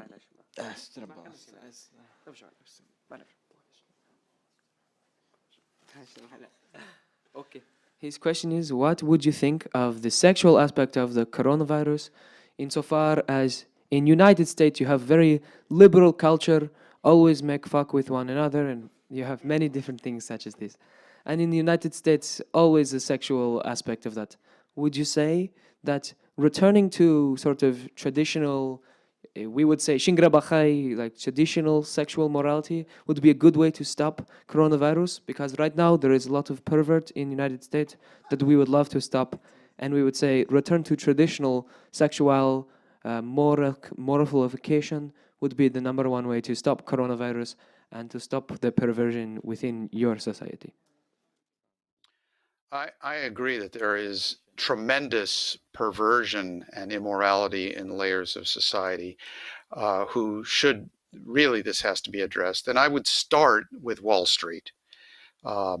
If you really want to talk about immorality and perversion, you've got to look at the financial interests that are the proponents of the destruction of science and the destruction of morality, not defined as a simple list of things you do and you don't do. Actual morality never functions as a list of do's and don'ts. Sometimes that's necessary, especially when you're talking about children or people who have not yet achieved the ability to reason and think through for themselves. But actual morality comes from an inner commitment of the individual that the purpose of their life is to contribute to the welfare and development of the entire species. Morality comes from having an identity located in using whatever capabilities you have, your creative capabilities, to make a lasting contribution to the entirety of the human species. Your morality is guided by your scientific knowledge of what that requires. And therefore, what you do in your private practice, in your morality, in your decisions that you make, is guided by that understanding of the purpose of your existence. If you remove from people the sense of purpose, if you remove the definition of human beings as being fundamentally creative, if you tell people that they're basically like animals and can't really come up with creative ideas, if you tell them that man is just a beast that is despoiling the environment, like Greta Thunberg is saying, how dare you think that you can think?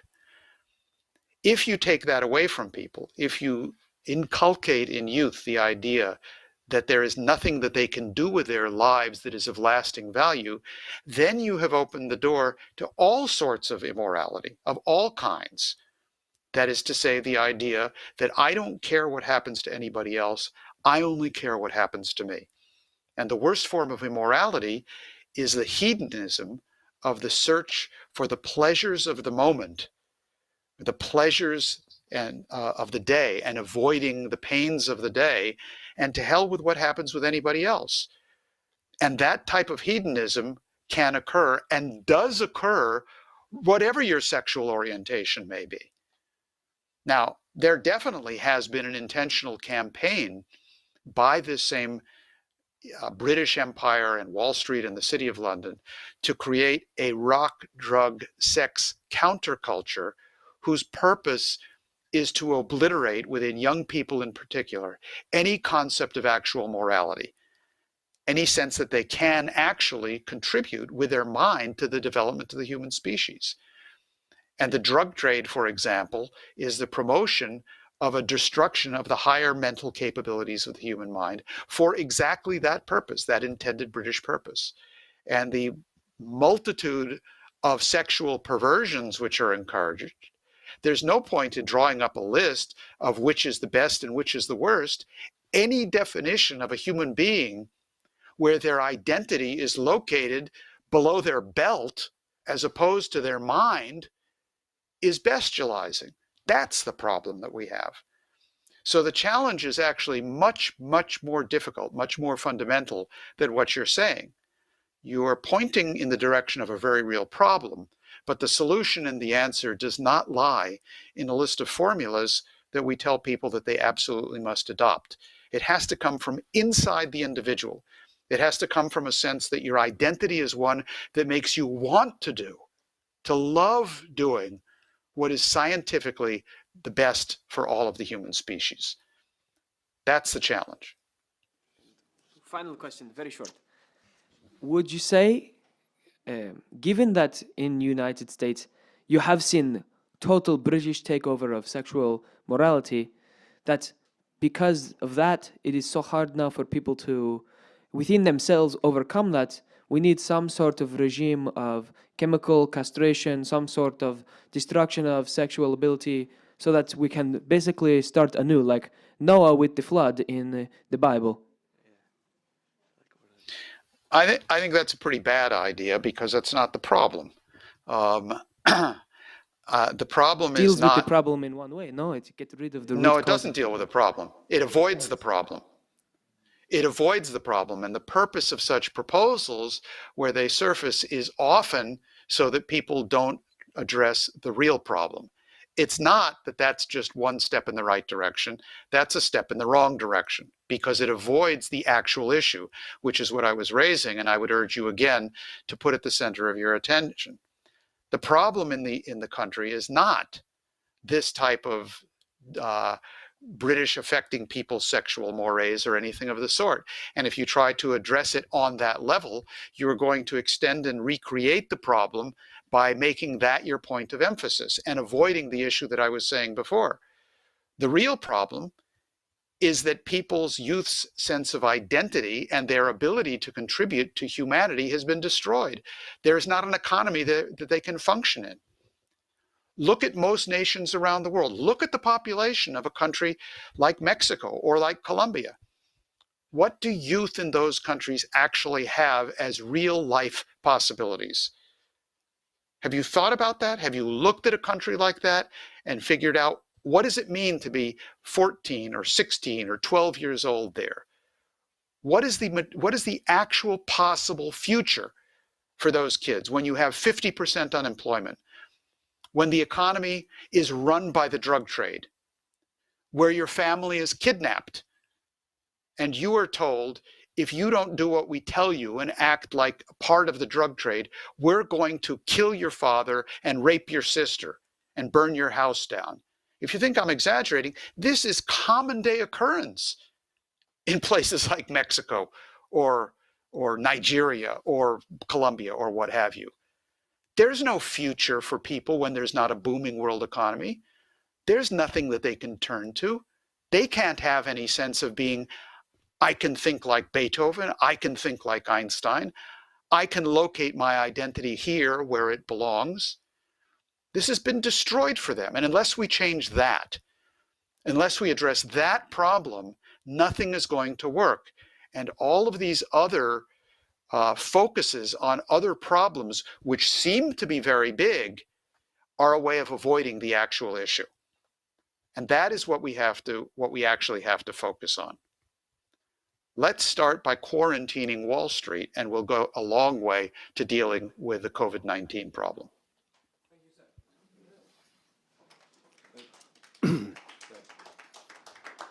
So, Dennis, extending and having listened to the Thursday call, we find ourselves looking east once again to, and then when you look east to China, you have to then look at Lynn and Helga over that period of time where they have turn their physical economy around. And the charts and stats you have demonstrate that clearly and show us in another direction. With this particular virus taking its course, coming into the United States and other parts of the world, we are now incapable of dealing with a full-blown pandemic whereby the death rate would rise given the people, poor people, elderly, people with conditions would be exposed. China has reversed that because of their, in their own way, but in essence, adopting LaRouche's principles of an economic system. What measures are available to us now that we might, I mean, I understand it's been widely reported that the Chinese built 2 hospitals in a span of 10 days that could fully operational to accommodate and treat 3,000 people in total, or something along those lines. What emergency measures should Trump choose to enact his powers? Could we enforce? Would we need China for that? Are we in a position where we could do it ourselves, or would we need China and others? Of course, this is an argument for the summit where these types of things could be, frankly, discussed. But I wanted to know what your thoughts were, both on what did China actually do, if you can, to what extent in their response, and then what we need to do in an emergency basis if we can enact the will to get the president to do it. Well, you partially answered your own question, what you said about the summit. That absolutely is the case, because that's the venue in which the required revolutionary ideas can begin to be discussed, because nothing less than a revolution is going to work. As to what the United States could do, I mean, can the United States do that with hospitals? Oh, you bet. I mean, we could do this. In fact, maybe the thing to do would be, since it might be necessary for public health reasons to actually cancel the Olympics in Japan, I don't know. It may turn out to be required. Perhaps what we should do instead is set up a new Olympic sport of competition between China and the United States, between Xi Jinping and Trump, over who can build a hospital faster. I think that would be a lot of fun. And would be very healthy, because, see, Trump's thinking about stuff like this. He is really impressed by what China did. He's a builder, right? He's been in this. He knows what it takes. He knows you don't just slap 4 walls together to get a result or something like that. He knows what it means to set up these negative pressure rooms and so on and so forth.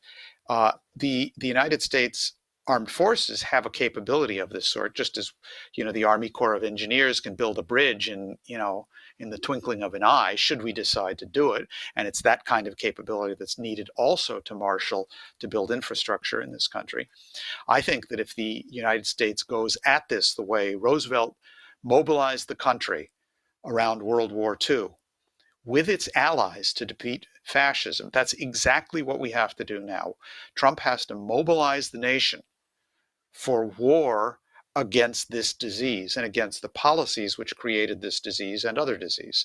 And in that, we have allies, just as we had allies in World War II in the defeat of fascism, which were the Russians and the Chinese and so on. And those are our natural allies now, as is India. So yeah, a certain amount of cooperation is undoubtedly necessary. There are, if you take a look at your 10-cent cup of coffee, and today there's parts which China produces and must produce for this, which are better than what we do, and there's parts that we do which they can't do. There is a need for that kind of cooperation. But what it really gets to, and I think this, although it may not seem to directly answer your question, I think it does, and it goes to the real issue here. What does it take to do these things? I was talking about this arithmetic extension of an argument to the point of absurdity. And when you take that argument in the area of mathematics and so on, this is often referred to as the method of exhaustion. The This is not a reference to what happens to students who are sitting in those mathematics classes, although that happens as well. But it's the idea that if you extend out the argument to a certain point, to the point of absurdity, perhaps, you get results which force a change. Now, it's actually very interesting because if you look at your textbook definitions of the method of exhaustion, what you will often get is a description of how, if you inscribe a polygon within a circle, and you keep doing this, eventually you'll get to a circle. And that, they say, is the method of exhaustion. You just keep going. They say nowadays, of course, we have limit theories and so on and so forth. We don't do it quite the same way. But since this came from the Greeks and Plato and his circles and so on, that's what you do. You just keep inscribing this polygon inside a circle till you get to the circle. And that's the method of exhaustion. Well, this is clinically very interesting because that is, in fact, not what the method of exhaustion is. And as Kuza demonstrated, you cannot actually square a circle. There is no amount of inscribing polygons inside a circle, even if you continue ad infinitum or ad nauseum, whichever comes first, that you're going to ever get to the circle. Because the more you do that, the more vertices you create, the more sides, the less like a circle it actually is. There is something that is qualitatively different in the nature of a circle than any polygon, and that is curvature. That is the curvature at any single point, no matter how infinitesimally small. The nature of that animal, which is a circle, is curved. It is not straight. So what Kuza demonstrates is there is an incommensurability. These are two different species. A curve and a straight line are two different species, which is why you can never get to pi, the ratios of a circle, by any arithmetic or simply linear route. You can't do it. You have to generate a new kind of thinking, a new approach. You have to have a qualitative leap that is not contained in what you were looking at before. And this, if we understand method of exhaustion correctly this way, this is exactly what is required under these circumstances. Now, this is not, a question of having mathematics classes in the White House. That's not what I'm proposing. The point is that when humanity faces a certain kind of crisis, and its institutions break down, as has been occurring since, in visible form, since 2015, 2016, with the Brexit vote and the election of Trump, and the elections in Italy and the election in Mexico of López Obrador, and all of these things, it indicated that we had reached an exhaustion, a method of exhaustion, where no matter how far you extended the existing institutions, this wasn't going to work. This car was not going to move any further. And you had to come up with something completely different. And the social, political process was one of simple ferment, but it is not the answer. It's not the solution. But it creates the circumstances in which either we come up with a solution, either we make the leap from the polygon to the circle, either we come up with a completely different, incommensurable, revolutionary idea of how to approach this, or we're gone bunnies. And the incentive here is not solving a mathematical problem or passing your math class. The incentive here is the existence of the human species. That's the actual issue here. So therefore, what this conjuncture poses is the kind of crisis. People tell me that in Chinese, the same word is used for danger and opportunity, or crisis and potential. And I'm sure that's the case because here you have it. So it's this kind of situation in which that infinitesimally small but absolutely fundamental leap from the polygon to the circle is what's required. And that will not come from anyone living in the world of polygons. It will only come from the outside, from the circle. It will only come from the LaRouche movement. It will only come from the thinking of Lyndon LaRouche. And if anyone thinks that, well, LaRouche is too small, the organization isn't big enough, we don't have the resources. Well, that's true. We need the resources, and so on and so forth. That's not how changes occur. You guys just aren't big enough. They clearly do not know where a circle comes from. And if they did, if they understood these fundamental questions, the answers would be evident as to the direction that we have to go in. That, I think, is the actual answer to the actual issue which you're posing. Thank you, sir.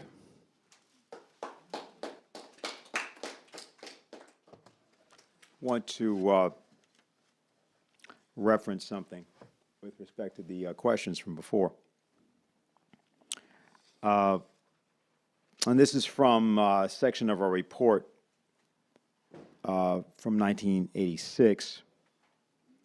Reveiw Konyndyk, head of the Siberian Division of Medical Research for the Soviet Academy of Sciences, reported on a remarkable series of experiments carried out in Novosibirsk under his direction between 1966 and 1976 on the role of the biological field in virus infection. Identical cultures of cells are placed on both sides of a double chamber, separated hermetically by a window of quartz glass, not regular glass. The culture on the right side is infected with a virus, which kills those cells over a period of several hours to days. Soon, the cells on the other side, too, where no virus particles are present, begin to show signs of disturbance in their functioning and then begin dying off. In more than 10,000 experiments using a variety of human, green monkey, and other cell cultures and viruses of a variety of infectious diseases, Konyndyk demonstrated that destructive cytopathic effects of viral infection can be mediated by light alone, by the emission of weak ultraviolet radiation from infected cells. Now, we at the time were very careful about various things that we printed because there was, exactly at this time, a project. It actually started by about 80, 81 to translate the work of Vladimir Vernadsky and mystify him and sort of create weird pseudoscientific ideas. So we were careful about things we were looking at in optical biophysics and not just looking for things that were sort of weirdness that you could also say was science. What's important, however, about this idea is, do we have any idea at all how viruses are actually transmitted? We have some idea. Some. And this is the sort of thing that our science team, in particular, basement team, and others, has to reinvestigate, both in terms of looking at our earlier work, things we published earlier, and what may be available on the frontiers of scientific and biomedical research today. The reason that's important to also say is that back at that time, we were involved in a very specific investigation and sort of a combat around the attempts to create between the Soviet Union, England, and the United States, a kind of neo-Malthusian globalist agenda. We operated through a thing called the Vienna Institute for Applied Systems Analysis. It involved a character by the name of German Gaviciani, another character by the name of Aurelio Poccei, and another character by the name of Alexander King.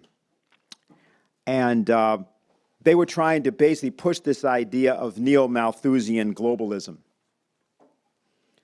At that time, what Lynn wrote about it, among other things he said, if neo-Malthusian globalism is institutionalized through aid of supra-governmental powers entrusted to the United Nations Security Council, that global Malthusianism will be institutionalized to the degree that it becomes impossible to shift world economic policy in ways needed to arrest the ongoing internal collapse of the Soviet economy. In that case, a spectrum of conditions and issues exists worldwide, intersecting the growing desperation inside the Soviet Empire, thus making World War III, or something like it, inevitable at some point during the 1990s or earlier. I'm citing that because when we talk about the collapse of culture, it happened everywhere, and it was most notable, actually, at that particular time in the then Soviet Union. We attempted to intervene in that. We were somewhat successful, but not successful enough that, in fact, that organization of government was able to survive. They actually didn't listen at an important point. And there were forces that were involved there, which were globalist forces, largely run by British intelligence, by the way, largely through their triple agent, Kim Philby, and other people in Russia at that time, who were never defectors from London, but they were always masters of the great game. And that great game is presently underway again, except that Vladimir Putin, Xi Jinping, and Donald Trump don't play that game. There are forces, however, that exist in many countries, and specifically in the United States and London, that are hell-bent on the idea that 6 billion people disappear from the planet now. And whether it will happen by means of biological means, financial means, military means, they don't really care. So it's important, I think, that we understand that as we sit in this meeting today, there are many different forces at work everywhere. Are there any other questions? Hello, I'm Mrs. Turner, and everyone is hearing about the coronavirus, the COVID-19, but you need to boost your immune system all the time, not just when we're having a possible epidemic. If you have a cold, the flu, or pneumonia, you can cure yourself or prevent it from happening to you altogether if you boost your system with vitamin C. And there's a website called orthomolecular.org, orthomolecular.org. They have several news releases that talks about how vitamin C cured a family in Wuhan. Everybody in the family, about 5 people, 2 of whom lived together, were taking vitamin C. The elderly mother was 71. She took vitamin C at home and then intravenously at the hospital because she came up with the COVID-19 virus. So her family was taking it about 10, 20 grams per day. And none of them got the coronavirus. They even went to the hospital to visit her. They didn't get coronavirus. There's a YouTube video on it by Dr. Richard Cheng, C-H-E-N-G. And also there's the complete article on orthomolecular.org. So if you go to their website, they'll tell you exactly what you need to do to save yourself from any kind of coronavirus, from colds, from the common cold to the COVID-19. And the main ingredient is vitamin C. Take at least 5,000 milligrams per day, along with some other vitamins, and you'll be saved. orthomolecular.org. Thank you. Dennis, are you still there? Okay. Okay, there's another question. Okay. Hi, everybody. On our conference in Germany, in Bad Southern, Mr. Dennis, you had your presentation, and you said an essay from 1710. This essay, Cotton Matter, as it says, rulers, I read it, rulers who make no use of their higher station than to swagger over their neighbors, command their obsequious flatteries, and enrich themselves with the spoils of which they are able to pillage them, and then wallow in, in sensual and brutal pleasures, these are the basest of man. And after you presented that question, everybody has his price on a screen, and you answered it also. So we just looking at each other. Well, who said that? So I like some comments on that, please. Thank you.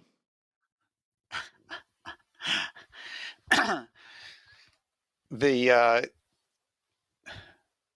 the answer to that question of who said every man has his price, as I showed on the screen, was Satan.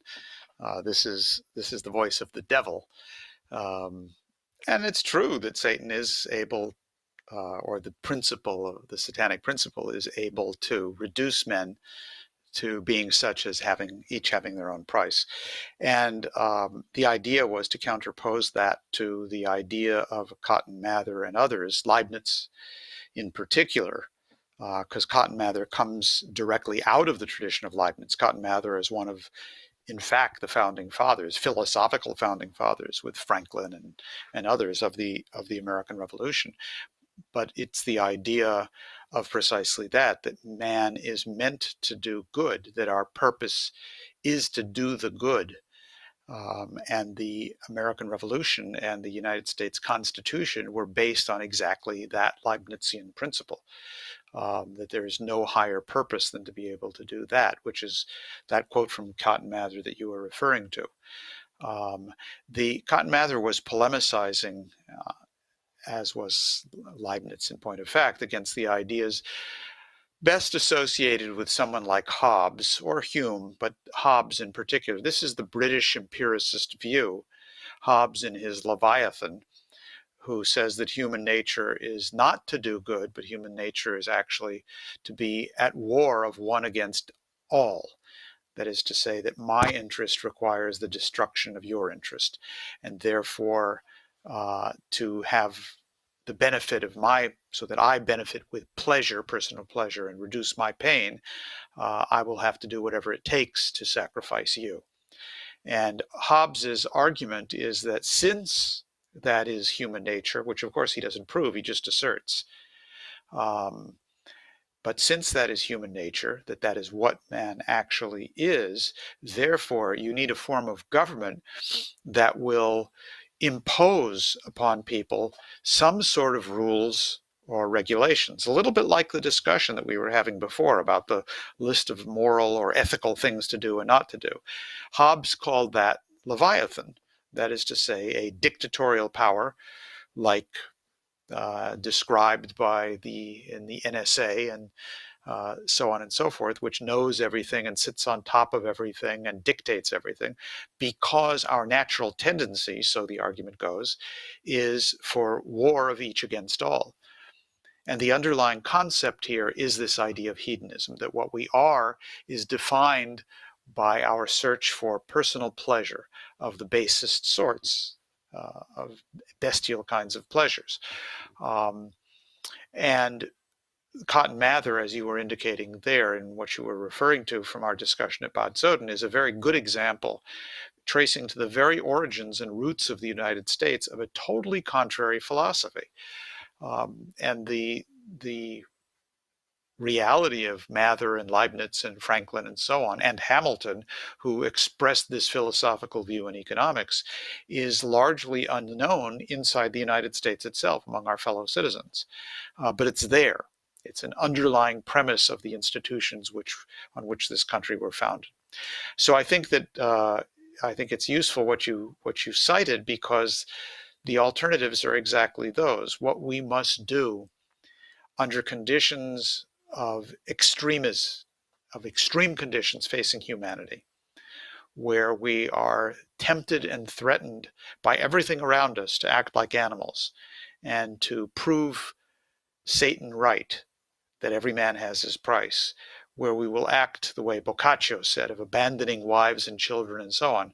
At that very moment, we have the ability, because we are human, because what Cotton Mather said is true, and it is provably the case, because man's development of his potential relative population density is an empirical demonstration of the fundamental fact that man's morality is guided by that idea of goodness. Take a longer discussion to make that proof, but that is the case. So what we are out to do is to awaken in our fellow citizens and in the world precisely such a belief. It's the same belief and the emotion that comes from Beethoven. That's why we say we have to think like Beethoven. This is the year of Beethoven.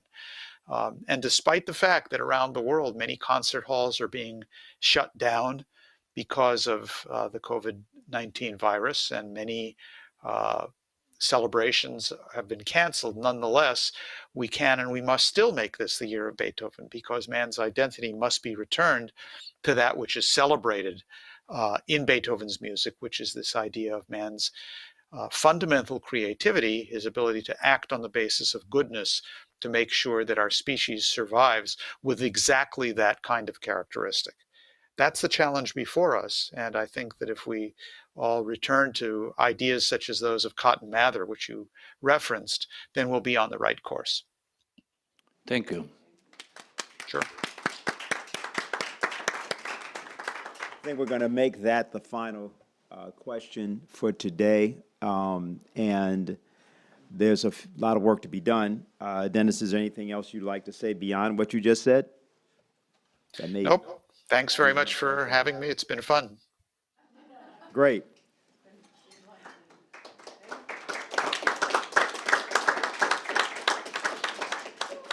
That concludes today's LaRouchePAC meeting, so we'll see you again next week.